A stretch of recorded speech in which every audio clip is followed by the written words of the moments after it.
Grab your lightsaber and adopt a super cute space baby, because soon we'll be returning to a galaxy far, far away with Star Wars: The High Republic, a new series of books and comics from the creative minds at Lucasfilms. The sacred Jedi texts. Ooh, read them, have you?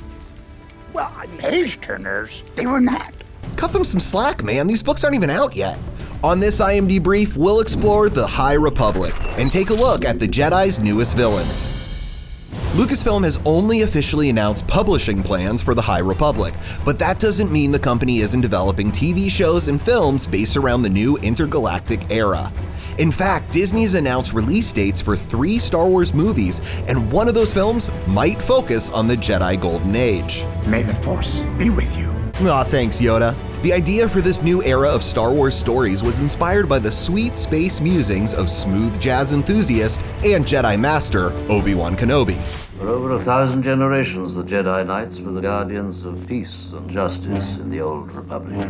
Using this line of dialogue, a team of writers, including Charles Soule and Claudia Gray, came up with 5 titles for Phase 1 of the High Republic, which is set 200 years before Episode 1 and the rule of the evil Senator Palpatine, when there was peace in the galaxy and the Jedi prospered as guardians. We have no army. And I can only protect you. I can't fight a war for you. During this time, the Jedi are compared to the Knights of the Round Table and Texas Rangers, not that Texas Ranger, exploring and protecting new frontiers while expanding the Republic. Everything seemed all hunky-dory until an event called the Great Disaster. Lucasfilm hasn't disclosed what happens during the cataclysmic event, but has compared it to the destruction of the first Death Star, as it is a moment that affects the entire galaxy and kicks off the events of the High Republic.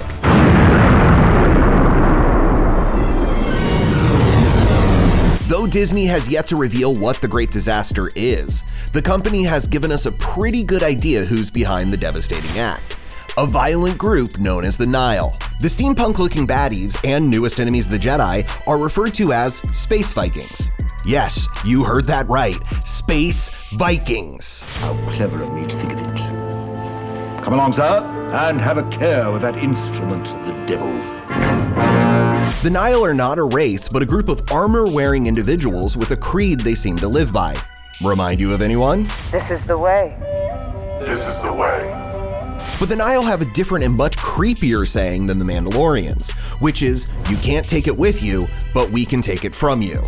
The menacing Marauders also have the ability to use hyperspace in a very destructive way, which apparently is what makes them such a dangerous threat to the Jedi and the Republic. I sense we have a great opportunity to strike a deadly blow to the Jedi Order.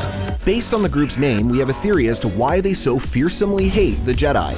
In the Old Republic, there was a Sith Lord known as Darth Nihilus, who despised the Jedi so much that he led a great purge that nearly wiped the robed space wizards out of existence. Even though the Dark Lord has been long dead during the events of the High Republic, the Nihil could have taken on his name and followed his teachings, which means they could be Dark Force users who are out for Jedi blood. You don't know the power of the dark side. And I don't want to. For more of what's trending at the top of IMDb, stay tuned to imdb.com/IMDbrief.